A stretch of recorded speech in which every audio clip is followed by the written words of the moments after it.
আজকে আমাদের আলোচ্য বিষয় হলো কোষ এবং কোষ প্রাচীর। আমরা আজকে জানব মিডিল ল্যামেলা কি, প্লাজমোডেজমাটা কি, প্রোটোপ্লাজমের পূর্ব নাম কি ছিল এবং সার্কোড কি জিনিস। দেখো, কোষ হলো জীবদেহের অতি ক্ষুদ্র অংশ। যদি আমরা এটিকে একটি বাড়ির সাথে তুলনা করি, তাহলে এক বাড়ির যেমন একটি নির্দিষ্ট ইট খুঁজে পাওয়া সম্ভব নয়, তেমনি জীবদেহের একটি নির্দিষ্ট কোষ খুঁজে পাওয়া সম্ভব নয়। এই ক্ষুদ্র অংশ দেখবার জন্য আমরা মাইক্রোস্কোপ ব্যবহার করি। মাইক্রোস্কোপের দ্বারা আমরা ছোট ক্ষুদ্র কোষ আমরা পর্যবেক্ষণ করি।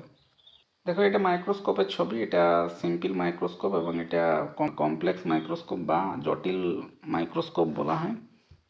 প্রথম 1590 সালে জেনসেন ভ্রাতৃদ্বয়, এরা ছিল কি হল্যান্ডের বাসিন্দা এবং চশমা বিক্রেতা। এই চশমা বিক্রেতা জেনসেন ভ্রাতৃদ্বয় কি নাম, জেমস জেনসন এবং জাকারিয়া জেনসন, এই প্রথম আমাদের মাইক্রোস্কোপ আবিষ্কার করে। আমাদের প্রথম মাইক্রোস্কোপে ব্যবহৃত লেন্স কি, দুটি উত্তল লেন্স থাকে মাইক্রোস্কোপে ব্যবহার করা হয়। পরবর্তীকালে 1610 সালে সরল মাইক্রোস্কোপ তৈরি করে গ্যালিলিও। আমরা গ্যালিলিওর সাথে পরিচিত। এরপর দেখো, 1665 সালে জটিল মাইক্রোস্কোপকে তৈরি করে রবার্ট হুক। আস্তে আস্তে আমাদের মাইক্রোস্কোপের পরিবর্তন হচ্ছে। প্রথমে সিম্পল মাইক্রোস্কোপ হয়েছে, তারপরে জটিল বা কমপ্লেক্স হয়েছে, তারপরে ইলেকট্রনিক মাইক্রোস্কোপ, এটাকে তৈরি করেছিল নল এবং রুস্কা। এইখানে দেখো, আমাদের এই মাইক্রোস্কোপে কি ব্যবহার করা হতো, উত্তল লেন্স, দুটা উত্তল লেন্স। এবং এই ইলেকট্রনিক মাইক্রোস্কোপে কি ব্যবহার করা হয়েছে, ইলেকট্রনিক মাইক্রোস্কোপে তড়িৎ চৌম্বকীয় লেন্স ব্যবহার করা হয়েছে। সাধারণত কোষ খালি চোখে দেখা যায় না, এজন্য মাইক্রোস্কোপ ব্যবহার করা হয়।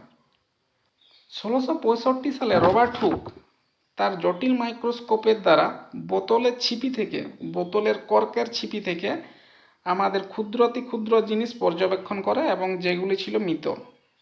তিনি এর নাম দেন কোষ বা সেল। পরে লিউয়েনহক জীবন্ত কোষ আবিষ্কার করে 1674 সালে। লিউয়েনহক 1674 সালে জীবন্ত কোষ আবিষ্কার করে। অর্থাৎ কি, রবার্ট হুক মৃত কোষ আবিষ্কার করেছিল এবং এটি ছিল কর্কের ছিপি থেকে তৈরি। অর্থাৎ কর্ক মানে কি, গাছের ছালের টুকরা থেকে তৈরি হওয়া যে ছিপিগুলো, সেই ছিপিগুলোর থেকে আমাদের মৃত কোষ তৈরি করেছিল বা পর্যবেক্ষণ করেছিল। পরবর্তীকালে লিউয়েনহক জীবন্ত কোষ ব্যাকটেরিয়ার দেহে জীবন্ত কোষ পর্যবেক্ষণ করে 1674 সালে। এরপর দেখো, বিভিন্ন বিজ্ঞানীরা মনে মনে ভাবলো যে এরা তো দুজন কিছু না কিছু আবিষ্কার করে দিয়েছে, তাহলে আমাদেরকেও কিছু আবিষ্কার করতে হবে। তখন আমাদের কম্পিটিশন লেগে গেল। এই যে জিনিসটা, এই সালগুলো দেখো পরপর 2 বছর অন্তর আছে, পরপর 2 বছর অন্তর। তাহলে 1833 সালে নিউক্লিয়াসকে আবিষ্কার করে রবার্ট ব্রাউন। 1835 সালে সার্কোডকে আবিষ্কার করে দুজারদিন। এবং 1837 সালে প্রোটোপ্লাজম পারকিনজি। 1839 সালে কোষতত্ত্ব স্লেডেন অ্যান্ড সোয়ান, এই ইয়াটা ভুল আছে, স্লেডেন অ্যান্ড সোয়ান হবে, জেনসেন ভ্রাতৃদ্বয়। এটি স্লেডেন এবং সোয়ান কোষতত্ত্ব আবিষ্কার করে। পরবর্তীকালে 1943 সালে রাইবোজোম আবিষ্কার করে ক্লড ও প্যালেড এবং 1945 সালে এন্ডোপ্লাজমিক রেটিকিউলাম পোর্টার আবিষ্কার করে এবং 1955 সালে লাইসোজোম ডি ডুভে আবিষ্কার করে। এগুলো ছিল এমনি বেসিক ইনফরমেশন। এ প্রসঙ্গে মনে রাখতে হবে যে রুডলফ ভিরকো বলেছিল যে সমস্ত কোষ তার পূর্ববর্তী কোষ থেকে সৃষ্টি হয়েছে। এরপর আমরা দেখব কোষের প্রকারভেদ। বিজ্ঞানী ডগ হার্টি নিউক্লিয়াসের উপস্থিতিতে কোষকে দুভাগে ভাগ করেছে। একটি হচ্ছে প্রোক্যারিওটিক কোষ এবং একটি হচ্ছে ইউক্যারিওটিক কোষ। প্রোক্যারিওটিক কোষে তোমরা দেখতেই পাচ্ছ নিউক্লিয়াস নাই এবং ইউক্যারিওটিক কোষে আমাদের নিউক্লিয়াস উপস্থিত। প্রোক্যারিওটিক কোষের রাইবোজোম কত হয়, 70S প্রকৃতির হয় এবং ইউক্যারিওটিকের 80S প্রকৃতির হয়। এই রাইবোজোমের আবার ভাগ থাকে, এগুলো আমরা পরে পড়ব। রাইবোজোমের 70S এর 50S এবং 30S থাকে এবং 80S এর কি থাকে, 80S এর 60 এবং 60 ও 40S থাকে। এগুলো এই ভাগগুলো আমরা পরবর্তী পর্যায়ে পড়ব যখন আমরা রাইবোজোম পড়ব। এবারে দেখো, আমাদের কোষ অঙ্গাণু। ঠিক আছে, আমাদের প্রোক্যারিওটিক কোষে কোন কোন কোষ অঙ্গাণু পড়ে? রাইবোজোম এবং সেন্ট্রোজোম। যাদের আমাদের পর্দা বেষ্টিত নয়, যারা পর্দা বেষ্টিত নয়, সেই সব কোষ অঙ্গাণুগুলো আমাদের প্রোক্যারিওটিক কোষে পড়ে। এবং ইউক্যারিওটিক কোষে কোন কোনগুলো পড়ে? যাদের কোষ অঙ্গাণু পর্দা বেষ্টিত। একক বা দ্বি একক পর্দা বেষ্টিত অঙ্গাণুগুলো আমাদের ইউক্যারিওটিক কোষে পড়ে। এবং যাদের পর্দা নেই, পর্দাবিহীন কোষ অঙ্গাণু আমাদের প্রোক্যারিওটিক কোষ, এবং পর্দা রয়েছে এরকম কোষ অঙ্গাণুগুলো হচ্ছে ইউক্যারিওটিক কোষের মধ্যে পড়বে। এখানে দেখো কোন কোন কোষ অঙ্গাণুগুলি পর্দাবিহীন, একক পর্দা এবং দ্বি একক পর্দাযুক্ত।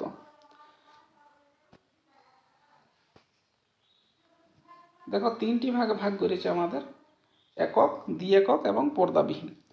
পর্দাবিহীন কি কি? সেন্ট্রোজোম এবং রাইবোজোম। আমরা কিভাবে মনে রাখবো? পর্দা সরানো। ঠিক আছে, পর্দা সরানো মানে কি? পর্দা নাই। ঠিক আছে, তাহলে পর্দা থেকে সরাও। ঠিক আছে, পর্দা সরাও মানে কি? পর্দা নাই। স থেকে দন্ত স থেকে সেন্ট্রোজোম, আর র থেকে হচ্ছে রাইবোজোম। ঠিক আছে, সরাও। এরপর দেখো একক পর্দাযুক্ত, গালে দিব এক চাপড়। ঠিক আছে, এটা আমাদের শর্টকাট ট্রিক্সের মাধ্যমে কোন কোন অঙ্গাণুগুলি একক পর্দাযুক্ত, কোনগুলি দ্বি একক পর্দাযুক্ত এবং কোনগুলি পর্দা নাই তা আমরা মনে রাখব। তাহলে গালে দিব এক চাপড়, গালের থেকে গলকি বডি, লয়ের থেকে লাইসোজোম, আর এ থেকে এন্ডোপ্লাজমিক রেটিকিউলাম। এক থেকে একক পর্দা বিশিষ্ট। এবং দ্বি একক পর্দা বিশিষ্টটা কোনগুলো বলে? দেখো, মুঝে নেহি পাতা, মুঝে থেকে মাইটোকন্ড্রিয়া, নেহি থেকে নিউক্লিয়াস, এবং প্লাস্টিড হচ্ছে পাতা। ঠিক আছে, তাহলে এইভাবে তোমরা নিজেদের মতন করে তৈরি করতে পারো, বা এটা দেখে মনে রাখতে পারো পর্দাবিহীন, একক পর্দাযুক্ত এবং দ্বি একক পর্দাযুক্ত কোষ অঙ্গাণুর নামগুলো। নেক্সট দেখো, আমাদের কোষ নিয়ে পড়াশোনাকে কি বলা হয়? সাইটোলজি বলা হয়। এবং টিস্যু নিয়ে পড়াশোনাকে কি বলা হয়? হিস্টোলজি। কোষের প্রকারভেদ আমরা দেখলাম যে কোষকে দুই ভাগে ভাগ করা যায়। ডগ হার্টি আমাদের প্রোক্যারিওটিক এবং ইউক্যারিওটিক কোষকে নিউক্লিয়াসের উপস্থিতিতে ভাগ করেছে। নিউক্লিয়াস যাদের নাই তাদেরকে প্রোক্যারিওটিক কোষ বলা হয়, আর যাদের আছে তাদের ইউক্যারিওটিক কোষ বলা হয়। এরপর আমরা দেখব কোষ প্রাচীর। দেখো, কোষ প্রাচীর একমাত্র উদ্ভিদ কোষেই বর্তমান। এছাড়া ব্যাকটেরিয়ার কোষে কোষ প্রাচীর দেখা যায়। প্রাণী কোষে কোনো রকম কোষ প্রাচীর দেখা যায় না। অর্থাৎ কি, আমাদের কোষে বা মানব দেহে বা যে কোনো প্রাণীর ক্ষেত্রে তাদের কোষে কোষ প্রাচীর থাকে না। একমাত্র উদ্ভিদ অর্থাৎ গাছ, এদের ক্ষেত্রে কোষ প্রাচীর দেখা যায়।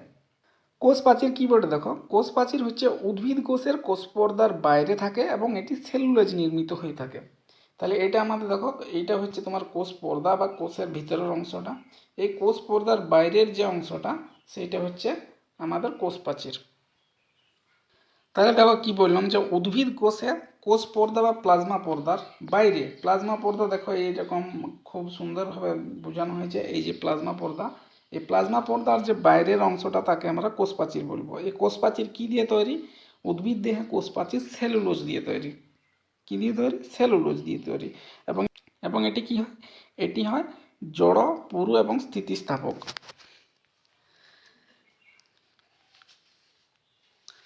এরপর দেখো কোষ প্রাচীরের গঠন। কোষ প্রাচীর কী কী নিয়ে গঠিত?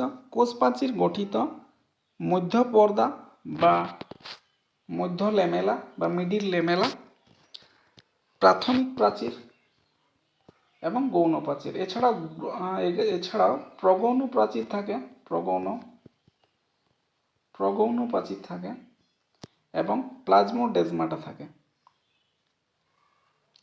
তাহলে আমরা কি কি পড়ব এখন? আমরা পড়ব মধ্য ল্যামেলা, প্রাথমিক প্রাচীর, গৌণ প্রাচীর, প্রগৌণ প্রাচীর এবং প্লাজমোডেজমাটা। মধ্য ল্যামেলা কি বটে? মধ্য ল্যামেলা দেখো, এইদিকে একটা কোষ প্রাচীর রয়েছে, এটা একটা কোষ প্রাচীর, এটা একটা কোষ প্রাচীর, এবং এইদিকে একটা কোষ প্রাচীর রয়েছে, এদিকে একটা কোষ রয়েছে। একইভাবে এদিকে একটা কোষ রয়েছে। ঠিক আছে, একই রকমভাবে এদিকে একটা কোষ রয়েছে। এটা কোষের ভিতরের অংশটা। এই যে দুটা কোষের মধ্যবর্তী যে অংশটা তাকে কি বলা হয়? মধ্য ল্যামেলা বলা হয়। এই যে দেখো, এইখানে দেওয়া আছে মধ্য পর্দা বা মধ্য ল্যামেলা। এইদিকে একটা কোষ রয়েছে, এইদিকে এদিকে এরকম করে একটা কোষ রয়েছে, এদিকে এরকম করে একটা কোষ রয়েছে, এদিকে এরকম করে একটা কোষ রয়েছে, এইভাবে এইভাবে কোষ রয়েছে। এই মাঝের যে এই যে দুটি কোষের মধ্যবর্তী যে মাঝের যে সাদা অংশটা, এটাকে কি বলা হয়? মধ্যপর্দা বা মধ্য লেমেলা বলা হয়। এটি কি কি নিয়ে গঠিত? মধ্য লেমেলা কি কি নিয়ে গঠিত? মধ্য লেমেলা গঠিত ক্যালসিয়াম, ম্যাগনেসিয়াম এবং প্রোটিন দ্বারা। ম্যাগনেসিয়াম, ক্যালসিয়াম এবং প্রোটিন, এই তিনটি জিনিস নিয়ে গঠিত মধ্য লেমেলা। এরপর দেখো মধ্য লেমেলার পরে কি আসে? প্রাথমিক প্রাচীর চলে আসে। মধ্য লেমেলার পরে প্রাথমিক প্রাচীর আসে। প্রাথমিক প্রাচীর কি বলে? দেখো মধ্য লেমেলার সংলগ্ন, মানে মধ্য লেমেলার সাথে যুক্ত হয়ে আছে। মধ্য লেমেলা সংলগ্ন, মধ্য লেমেলা সংলগ্ন বা মধ্য পর্দা সংলগ্ন প্রাচীরকে আমরা প্রাথমিক প্রাচীর বলি। বিশেষ কিছু নাই, এটি ভেদ্য হয়, ভেদ্য এবং পাতলা হয়ে থাকে। প্রাথমিক প্রাচীর পাতলা হয়ে থাকে। এই দেখো কালো রঙের যে অংশটা দেখা যাচ্ছে সেটা হচ্ছে আমাদের প্রাথমিক প্রাচীর, এটা পাতলা হয়ে থাকে। এবং এটি কি কি দিয়ে তৈরি? এটি তৈরি সেলুলোজ, হেমিসেলুলোজ এবং লিগনিন দিয়ে তৈরি। এই প্রসঙ্গে মনে রাখতে হবে ইস্টের প্রাথমিক প্রাচীর কাইটিন নির্মিত হয়ে থাকে। তাহলে এরপর দেখো গৌণ প্রাচীর। গৌণ প্রাচীর কি? প্রাথমিক প্রাচীরের নিচে ও প্লাজমা পর্দার উপরে অবস্থিত অংশ। তাহলে প্লাজমা পর্দার নিচে দেখো এটা প্রাথমিক প্রাচীর, প্রাথমিক প্রাচীরের তলে, প্রাথমিক প্রাচীরের তলে, এবং এটা প্লাজমা পর্দা। প্লাজমা পর্দার উপরে যে যে যে যে খাঁজ কাটা যে অংশটা দেখতে পাচ্ছ, এটাকে গৌণ প্রাচীর বলা হয়। বুঝতে পারছো? এই গৌণ প্রাচীর কী কী দিয়ে তৈরি? গৌণ প্রাচীরও সেলুলোজ, হেমিসেলুলোজ দিয়ে তৈরি। অর্থাৎ প্রাথমিক প্রাচীর ও গৌণ প্রাচীর সেলুলোজ, হেমিসেলুলোজ দিয়ে তৈরি। এবং দেখো এইটা প্রাথমিক প্রাচীর কী ছিল? পাতলা ছিল। কিন্তু গৌণ প্রাচীর কী ছিল?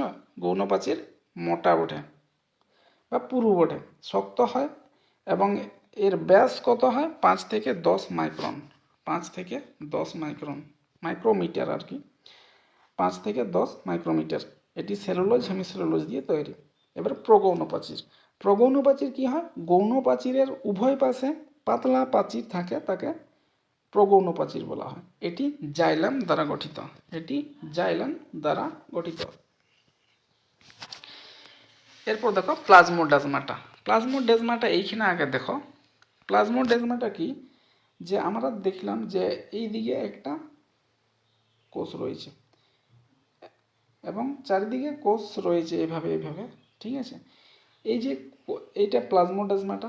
প্লাজমোডেজমাটাটা কি? প্লাজমোডেজমাটা হচ্ছে দুটি কোষের মধ্যে অসংখ্য ছিদ্র বিশিষ্ট নালী থাকে, তাকে বলা হয় প্লাজমোডেজমাটা। এই নালীর মাধ্যমে কি করা হয়? সাইটোপ্লাজমীয় সংযোগ করা হয় এবং কি জল এবং রাসায়নিক পদার্থ যাওয়া আসা করতে থাকে। তাহলে এখানে দেখো, এইখানে অনেকগুলো কোষ দেখানো হয়েছে, এবং এই প্লাজমোডেজমাটা কোনটা? এই যে প্লাজমোডেজমাটা, এই এই যে যুক্ত করা আছে, এইগুলাকে বলা হয় প্লাজমোডেজমাটা। এটি কি হয়? এটি অসংখ্য ক্ষুদ্র ছিদ্র বিশিষ্ট হয়ে থাকে এবং এবং দুটি কোষের মাধ্যমে সাইটোপ্লাজমীয় সংযোগ হয়ে থাকে, এবং এখানে জল এবং রাসায়নিক পদার্থ যাওয়া আসা করতে থাকে। এরপরে দেখো কোষ প্রাচীরের কাজ কি? কোষ প্রাচীর, কোষ প্রাচীরের কাজ হচ্ছে